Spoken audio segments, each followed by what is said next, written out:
On avait écrit des petits bouts de notre histoire, enfin ils ont écrit des petits bouts de notre histoire.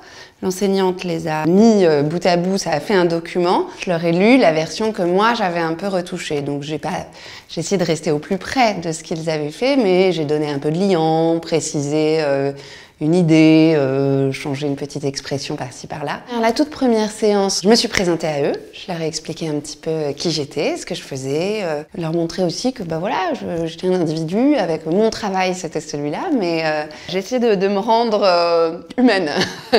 Je leur ai expliqué un petit peu ce que c'était qu'une nouvelle. J'étais très soutenue par l'enseignante qui avait déjà un peu travaillé avec eux. Et après, bah, c'était à eux. Et donc, ils m'ont suggéré des histoires. Déjà, à la fin de cette première séance, on avait une sorte de canevas d'histoire.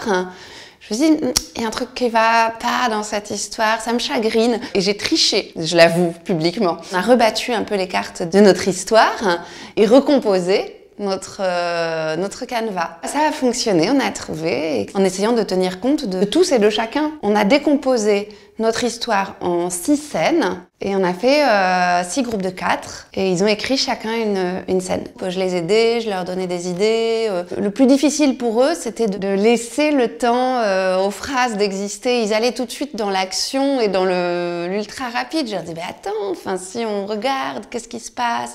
Et là, elle est là dans sa maison, mais si elle descend, comment elle descend, enfin... Et puis donne-nous des détails, essaye de me faire comprendre qui elle est par des détails. Et on a mis ça bout à bout. Et c'était le brouillon de notre nouvelle. C'est l'histoire de Mina. Mina a 13 ans. Elle vit avec son père à Marseille. Et Mina va assez vite nous apprendre qu'elle est très contente, elle est heureuse avec son père, mais elle a pas de mère. En tout cas, sa mère a disparu quand elle était petite. Et elle ne sait pas du tout ce qui est arrivé. Et son père est très fuyant sur cette question. Ils font du bateau, c'est un dimanche.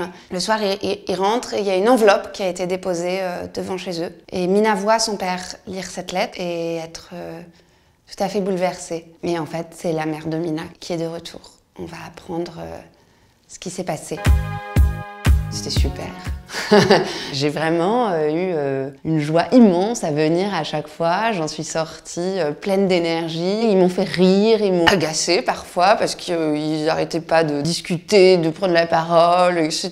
Donc c'était presque vexant. Je leur ai dit donc, je suis avec vous. Et j'ai aussi envie de leur dire, j'espère qu'on va gagner.